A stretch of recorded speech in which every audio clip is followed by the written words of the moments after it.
High மக்களே, வணக்கம் வணக்கம். என்னோட சேனலை சப்ஸ்கிரைப் பண்ணிடுங்க. உங்கள் பொண்ணான கையால் சேனலை சப்ஸ்கிரைப் பண்ணிடுங்க. பெல் பட்டன் ப்ரெஸ் பண்ணிடுங்க. முடிஞ்சால் ஷேர் பண்ணுங்கள். டைம் இருந்தால் என்னோடய வீடியோவை பாருங்கள். ஸோ எல்லாமே உங்களுக்கு தெரிஞ்ச விஷயம் தான். தெரியாத ஒன்று இந்த உலகத்தில் எதுவும் கிடையாது. எல்லாரும் எல்லா விஷயம் தெரிஞ்சுக்கிறாங்க. பட் அதுலேருந்து என்னோட கருத்து என்னன்றதை நான் சொல்கிறேன். அது உங்களுக்கு அக்செப்ட் பண்ணதான் அக்செப்ட் பண்ணிக்கலாம், இல்லைனா ரிஜெக்ட் பண்ணாலும் ரிஜெக்ட் பண்ணலாம், உங்களோட இஷ்டம். அது மொத்தத்தில் வீடியோ டைம் இருந்தால் பாருங்கள். ஆஸ் யூஷுவல் தான். ஸோ இன்றைக்கி வந்துட்டு பார்த்திங்கன்னா நம்ம தமிழக அரசு பற்றி தான் பார்க்கணும், விஜயனை பற்றி தான். ஸோ ரொம்பவுமே வந்துட்டு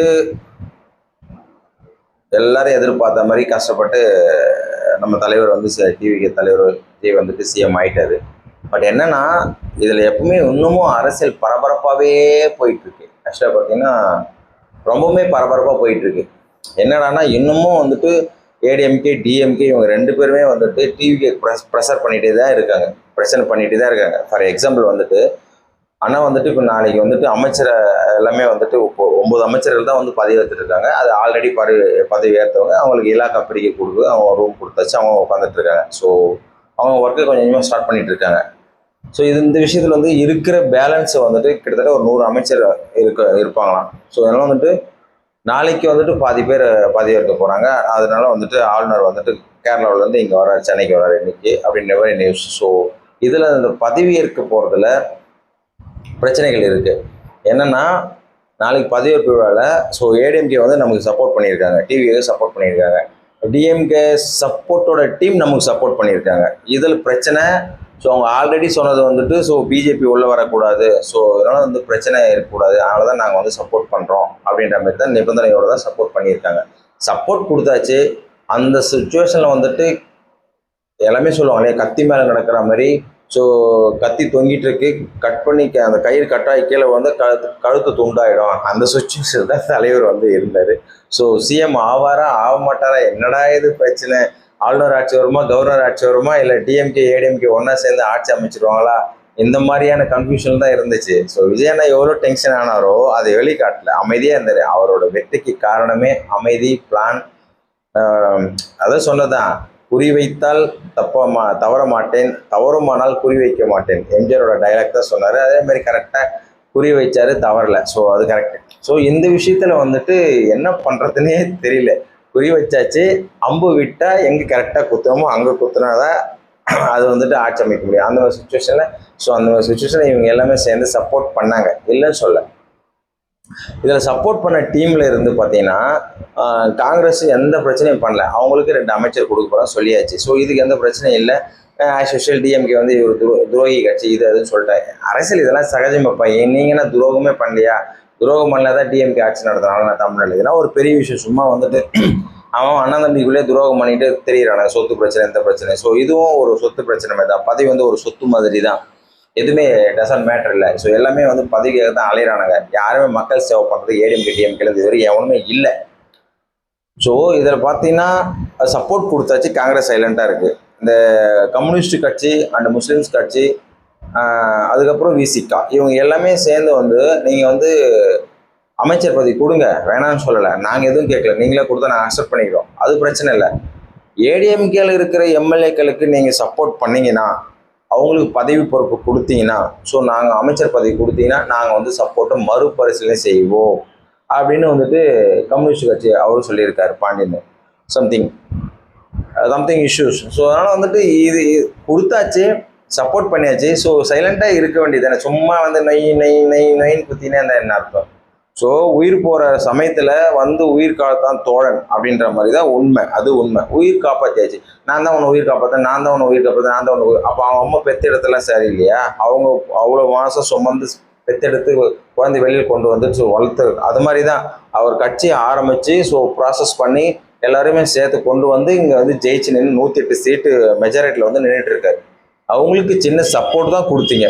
நாங்கள் வந்து முட்டு கொடுத்துருக்கோம், அந்த முட்டுலேருந்து கையை எடுத்துமா நீங்கள் சரி கீழே விழுந்துருவீங்க. ஒரு சிலர் என்ன சொல்கிறோம், 3 காலில் தான் சேர் உட்காந்துட்டு இருக்கு, ஒரு காலில் தான் வந்து சப்போர்ட் இருக்குது, அந்த ஒரு காலை விலகினா சேர் கவுந்துடும், ஏன் 3 காலில் உட்கார முடியாதா?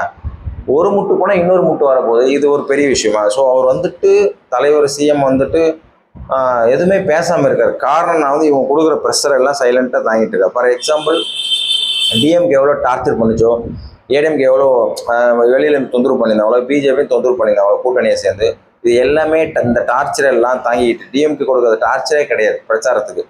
ஸோ அதனால வந்துட்டு எங்கே போனாலும் மரண அடி மரணங்கள் நிகழ்ந்துச்சு கரூரில். இது எல்லாமே கேவலமான அந்த டிஎம்கே ஆட்சி பண்ணது தான். இவ்வளோ கேவலமானதையும் தலைவர் வந்து தாங்கிட்டு உட்காந்துட்டு நீங்கள் வெற்றி பெற்று சிஎம் ஆகிட்டு. அது காரணமே அவரோட சகிப்புத்தன்மை தான்.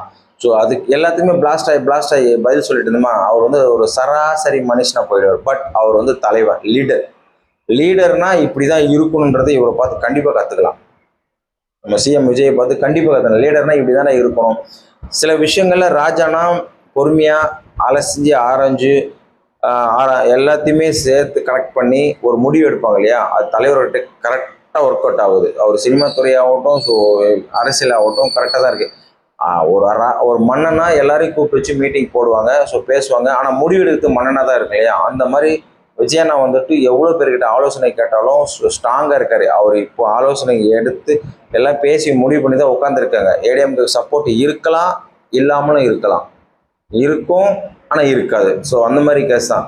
ஸோ நீங்கள் வந்து ஏடிஎம்கே சப்போர்ட் பண்ணீங்கன்னா நாங்கள் வந்து பிச்சிங் போயிடுவோம் அப்படின்னா வந்து ஒஸ்ட்டு. அது நீங்கள் சப்போர்ட் கொடுக்காமே இருந்திருக்கலாம். ஒன்று ஆளுநர் ஆட்சி வந்திருக்கலாம், இல்லை கவர்னர் ஆட்சி வந்திருக்கலாம், இல்லை இவங்க கேவலமான ஏடிஎம்கே டிஎம்கே சேர்ந்து ஒரு ஆட்சி அமைச்சிருக்கலாம். மறுபடியும் மக்கள் புரட்சி வெடிச்சு மறு தேர்தலே வந்திருக்கலாம். எனக்கு தெரிஞ்சு பெட்டர். சும்மா வந்துட்டு இப்போ சப்போர்ட் கொடுத்தாச்சு, அதோட விட வேண்டியது தானே. அவர் ஆட்சி பண்ணுறாரு, பண்ணிட்டு போயிட்டு. உங்களோட சப்போர்ட் எதுக்கு? நீங்கள் யார் எம்எல்ஏ 2 சீட் வச்சுருக்கீங்க, அந்த எம்எல்ஏ எதுக்கு வந்திருக்காங்க? மக்களுக்கு சேவை பண்ணுறது தான் வந்திருக்காங்க.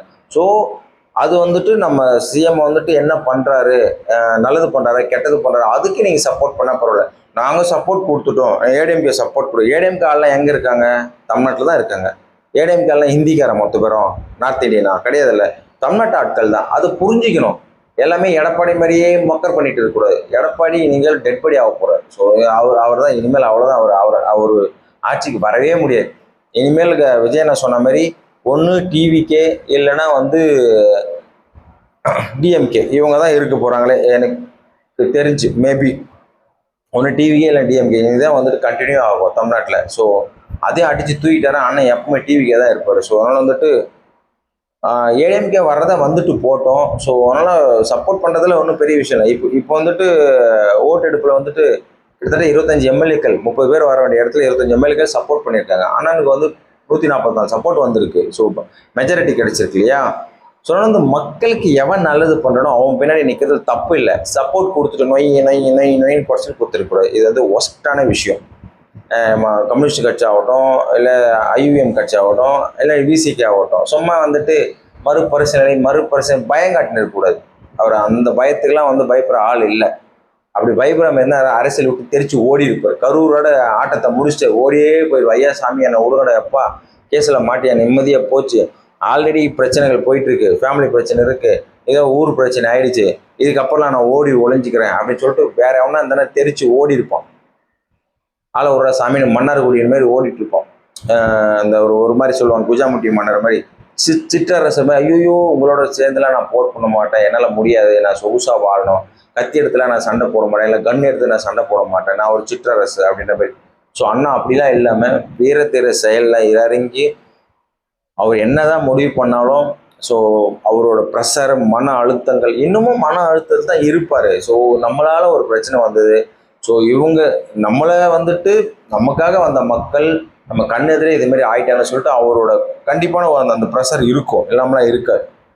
இந்த ப்ரெஷரோட தான் கட்சி ஆரம்பித்து ஃபஸ்ட்டு பிரச்சாரத்துக்கு வரும்போது அந்த பாட்டிலுக்கு 10 ரூபா அப்படின்னு பாட்டு போடும்போது சிரிச்ச முகத்தோடு தான் பாட்டு போனார். என்றைக்கு அந்த கரூர் சம்பவம் நடந்ததோ அன்னிலேருந்து அவரோட சிரிப்பும் போச்சு, மூஞ்சி சோகமாக தான் வச்சிருந்தார் பிரச்சாரத்தில். எல்லாமே நான் நோட் பண்ண வரைக்கும். ஸோ அவர் பேசினாவே கோவமாக தான் பேசுனார்.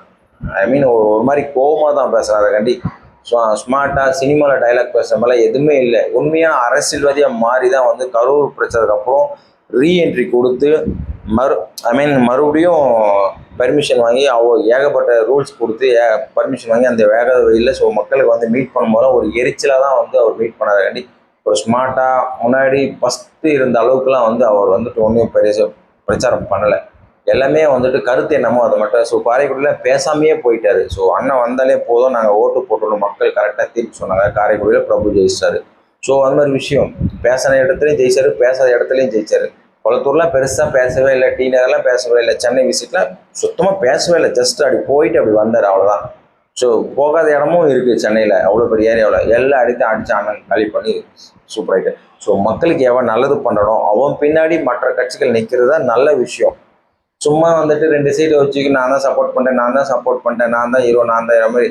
அவர் தான் ஹீரோ, ஆனால் அவர் போடுகிற சட்டை எந்து, ஐ மீன் அவர் தான் மாப்பிள்ளை, அது போட சட்டை, அவர் தான் ஹீரோ, ஆனால் அந்த படத்தை டைரக்ட் பண்ண நான் தான். ஸோ அப்படின்ற மாதிரி சும்மா சீனை ஓட்டிகிட்டு இருந்தா அப்போ அதில் வேலை பார்த்தவங்க ப்ரொடியூசரில் எங்கே போகிறது? ஸோ அந்த மாதிரி தான் 2 சீட்டு கொடுத்தாச்சா சப்போர்ட் பண்ணியாச்சா, விசி ஆகட்டும், இந்த ஐவிஎம் கட்சி ஆகட்டும், நம்ம கம்யூனிஸ்ட் கட்சி ஆகட்டும், சைலண்ட்டாக இருக்கணும். ஏடிஎம்கே வரனா வந்துட்டு போட்டோம். ஏடிஎம்கேல பல பிரச்சனைகள் போயிட்டுருக்கு, அதுலேருந்து விலகி தான் வந்துட்டு பிடிக்காததான் வந்துட்டு ஏடிஎம்கே வந்து ஏடிஎம்கே ஆட்கள் ஒன்று சும்மா சாதாரண ஆட்கள் கிடையாது. சிவி சண்முகமாட்டும் வேலுமணியாட்டும் அவங்க தலைமைக்கு இருக்கிற எம்எல்ஏக்கள் எல்லாமே பெத்த ஆளுங்க, எல்லாமே ஊழல் பண்ணுறதுலையும் சரி, அரசியல்லையும் சரி, பேசுறதுலையும் சரி, எல்லாத்துலேயுமே அவங்க வந்து பெத்த ஆளுகள் தான். சீனியாரிட்டி டிவிக்கில் வந்துட்டு ஒரு சில பேர் தான் சீனியாரிட்டி இருக்காங்க, மீதி எல்லாமே வந்துட்டு புது ஆட்கள், புதிய வார்ப்புகள், பாக்யராஜ் படம். ஸோ அதனால் வந்துட்டு அவங்க நல்லது பண்ணுறதா துடிக்கிறாங்க எல்லாருமே. ஸோ நீங்கள் வந்து சப்போர்ட் பண்ணி நிற்கிறத விட்டுட்டு சும்மா மறுபரிசீலனை செய்வேன், மறுபரிசீலனை, திஸ் இஸ் ஒஸ்ட்டு. அண்ணன் யோசிச்சாருன்னு வச்சுங்க, சரி போங்க எல்லாரும் வெளில போங்க, ஏடிஎம்கே வாங்க, உள்ள அவங்க எல்லாரையும் சேர்த்துக்கிட்டான்னு வச்சுங்க, சோழி முடிச்சுங்க, சோழி அவ்வளோதான். அப்போ மறுபடியும் ஏடிஎம்கே டிஎம்கே உட்காந்து ஸ்டாலின் மேலே கும்பிடு போட்டு உட்காந்துட வேண்டியது தான். அவர் எந்த பதவியும் உங்களுக்கு தரமாட்டார். இவராவது பதவி தரேன்னாரு, ஆட்சியிலும் பங்கு அதிகாரத்திலும் பங்குன்னு சொல்லிட்டு அமைச்சர் பதவி காங்கிரஸுக்கு இப்போ 2 பதவி ஒதுக்கிட்டார். ஸோ நாளைக்கு வந்துட்டு அமைச்சர்கள் பதவி யார் யாருக்குன்றது தெரிய போது. ஸோ மறுபடியும் பஸ்பமாகுது, மறுபடியும் பிளாஸ்ட் தான். என்ன முடிவு பண்ணி வச்சிருக்காரு தெரில தலைவர், ஜனநாயகன் நம்ம சிஎம் தலைவர் வந்து என்ன முடிவு பண்ணி வச்சிருக்காரு தெரில. இது வரைக்கும் எதுவுமே லீக் ஆகலை, இது வந்து ஒரு பெரிய விஷயம். ஸோ அதனால் வந்துட்டு நாளைக்கு அமைச்சர் பதவி ஒரு பிரச்சனை கண்டிப்பாக ஏற்படும். சப்போர்ட் டீம்லேருந்து ஏடிஎம்கே பிரச்சனை பேசினாங்க, ஒரு ஆணையும் கழுத்தில். ஸோ ஆல்ரெடி இருந்தவங்க எல்லாருமே வெளியில் தான் இருக்காங்க. சிவி சண்முகமா வேலுமணி அவங்க 2 பேரும் சேர்ந்த டீம் மீட்டிங்க்கு போவே இல்லை. இந்த டம்மி பீஸுங்கெல்லாம் புதுசாக சேர்ந்தாங்கல்ல, இந்த ஆல்ரெடி எடப்பாடி ஒரு டம்மி பீஸு, இந்த டம்மி பீஸ் கூட இன்னும் எல்லா டம்மி பீஸும் சேர்ந்து தெரியுமா, அந்த டம்மி பீஸ்லாம் சேர்ந்து சும்மா ஏதோ மீட்டிங் போட்டு டீ பிஸ்கட் சாப்பிட்டு மீட்டிங் முடிச்சுட்டு போயிட்டேன். ஒரு ஒரு முடிவும் காணும், ஒரு ஸ்ட்ராங்கான முடிவு, நாட்டுக்கு எது நல்லவான முடிவோ அது எடுக்கலை. ஆக மொத்தத்தில் இன்னமும் எவனுமே போய் வேலை பார்க்கல, தொகுதியில் இறங்கி எம்எல்ஏ ஆகிட்டாங்க, யாருமே ஒன்றும் வேலை பார்க்கல. ஏதோ டிவிக்கேலேருந்து ஒரு சில எம்எல்ஏக்கள் வந்து தான் போயிட்டு இறங்கி வேலை பார்த்துட்டு இருக்காங்க. இவங்க தொகுதி ஒதுக்குற அமைச்சர்கள் வந்து அவங்கவுங்க டிபார்ட்மெண்ட்டை எடுத்து அலசி ஆகிறாங்க, என்ன பிரச்சனை இருக்குது, இல்லை எவ்வளோ ஊழல் பண்ணியிருக்காங்க, எவ்வளோ கடன் இருக்குது, எவ்வளோ கடன் இல்லை, மக்களுக்கு என்ன பண்ணலான்றதை யோசிச்சுட்டு இருக்காங்க. ஸோ அண்ணன் எப்போதும் போல் 9:30-10 மணிக்குள்ளே ஆஃபீஸ் போயிடுறாரு, வெரி கிரேட். இந்த மாதிரி எம்எல்ஏ சிஎம்லாம் யாரும் வந்ததே கிடையாது, அதுவும் ரெகுலராக ஆஃபீஸ் வேலை மாதிரி போயிட்டு இருக்காரு அண்ணன். வந்து ஷூட்டிங்க்கு எப்படி போனாரோ அதே மாதிரி தான், அந்த ஒர்க்கு பயங்கரம். அதோட பயங்கரமானது அரசியல். ஸோ சிஎம் வந்துட்டு வெரி கிரேட் சிஎம் தான் நான் சொல்ல முடியும். ஸோ மக்களுக்கு எதுவும் நல்லது பண்ணணும் அவன் எப்பவுமே கிரேட் தான். எந்த சிஎம் நல்லது பண்ணணும், பிரதமர் ஆகட்டும், சிஎம் ஆகட்டும், யாராக இருந்தாலும் சரி, மக்களுக்கு எவன் நல்லது பண்ணணும். ஸோ சின்ன தலைவர்லேருந்து பெரிய எம்எல்ஏ வரைக்கும், அதை தாண்டி சிஎம், அதை தாண்டி பிரதமர் வரைக்கும் மக்கள் சேவை பண்ணுற எவனோ அவன் தான் மன்னன். ஸோ சும்மா சொல்லியிருக்காங்க, மக்கள் தொண்டை மகேசன் தொண்டைன்னு சொல்லிட்டு. ஸோ நம்ம மக்களுக்கு பண்ணுற தொண்டு சிவனு செய்கிற மாதிரி. ஸோ அவரோட உயர்ந்தவர் யாரும் இல்லை. ஸோ அதனால் வந்துட்டு அவர் நல்லது பண்ணுறதுக்காக சிஎம் 9:30க்கெலாம் போயிடுறாரு. எல்லாருமே அதே மாதிரி 9:30க்கு 10 மணிக்குள்ளே ஆஃபீஸ் வந்தோன்னா சிஎம்ஏ ஆஃபீஸ் வந்துடுறாரு சொல்லிட்டு ஸ்ட்ரிக்டான ரூல்ஸ் ஃபாலோ பண்ணி, இந்த ரூல்ஸை வந்துட்டு கவர்மெண்ட் ஃபுல்லாக எல்லா ஆஃபீஸ்லேயும் வந்து ஃபாலோ பண்ண வைக்கணும். இதுதான் கரெக்டான விஷயம். ஊழல் பண்ணாமல் மக்களுக்கு என்ன செய்யணுமோ வந்த குறைகள் தீர்த்து அனுப்புங்க, போலீஸ் ஸ்டேஷன் ஆகட்டும், எல்லாம் எக்ஸட்ரா ஸ்ட்ராங்கான ரூல்ஸை கொண்டு வரணும். ஒரு ரூல்ஸை ஸ்ப்ரெட் பண்ணணும். இதான் ஸ்ட்ராங், இதுதான் நான் பண்ணுவேன் அப்படின்ற மாதிரி பண்ணணும். இன்னும் விஜயண்ணா வந்துட்டு வாயால் சொன்னார், குதிரை பேர அரசு இல்லை, குதிரை வேக அரசு, குதிரை வேகத்தில் போகிற அரசுன்னு சொன்னார். பட் இன்னும் ஸ்டார்ட் ஆகலை எனக்கு தெரிஞ்சு. நான் லாஸ்ட் வீடியோவில் சொன்ன மாதிரி நியூட்ரலில் தான் போயிட்டுருக்கு, ரொம்ப ஸ்லோ. ஸோ எல்லாருமே வந்துட்டு அந்தந்த பதவிக்கு கொடுத்துட்டு ஸ்ப்ரெட் பண்ணி ஸ்பீடாக ஒர்க் பண்ண ஆரம்பிக்கணும். ஸோ எந்த பதவிக்கு யார் கொடுத்தா தகுதியானதை யோசிச்சு சீக்கிரமாக முடிவு பண்ணணும். சும்மா வந்துட்டு இன்னமும் உட்காந்துட்டு பேப்பரை திருப்பி பார்த்துட்டு மீட்டிங் போட்டு உட்காந்து வேஸ்ட்டு. ஸோ ஸ்பீடாக ஸ்டார்ட் பண்ணால் மட்டும்தான் 5 வருஷம் எப்படி போகிறதுனே தெரியாது விஜயண்ணாக்கு. ஸோ எல்லா ஒர்க்கும் டக்குன்னு பிளானை போட்டு அடுத்த கட்ட நடவடிக்கை எடுத்துகிட்டு போயிட்டே இருக்கணும். ஸோ இப்போ அந்த மாதிரி இருந்தால் தான் கரெக்டாக இருக்கும். ஸோ ஒரு விஷயங்கள் நல்லா தான் போயிட்டுருக்கு டிவிக்கு, நம்ம டிவிக்காரங்கிட்ட, ஸோ சிஎம் கிட்ட. ஸோ நாளைக்கு வந்துட்டு மீட்டிங் ஸோ அமைச்சர்கள் பதவி பிரச்சனைகள் கண்டிப்பாக வரும், வராமலாம் இருக்காது. விஜயனை தெளிவான முடிவு எடுப்பார். இது அப்படிதான் எடுப்பாங்க. பொறுத்திருந்து பார்ப்போம். ஸோ விஜயனை போகிற பாதை சிங்க பாதை தான் கரெக்டாக போயிட்டுருக்கு. அவர் எதுக்கும் பயப்பட மாட்டார். இந்த சப்போர்ட் டீம் கொடுக்குற மிரட்டல்கள்லாம் அண்ணன் பயப்படுற மாதிரி தெரியல. நாளைக்கு முடிவு தெரிஞ்சிடும். பொறுத்திருந்து பார்ப்போம் என்ன நடக்குதுன்னு. நல்ல ஆட்சி என்றைக்கும் தொடரும். மக்கள் சப்போர்ட் பண்ணுறவங்க, மக்களுக்கு எந்த மண்ணை சப்போர்ட் பண்ணுறானோ அந்த மன்னனுக்கு ஃபுல் சப்போர்ட்டும் மன்னனுக்கு தான் மக்கள் சப்போர்ட் பண்ணுவாங்க. சப்போர்ட் பண்ணாத மக்கள் கூட நல்லது செய்கிற மன்னன் பின்னாடி கண்டிப்பாக வந்து நிற்பாங்க. அதுதான் உலக நீதி, அதுதான் கடவுளோட தீர்ப்பு. நல்லாட்சி தொடரட்டும் நம்ம டிவி காட்சி.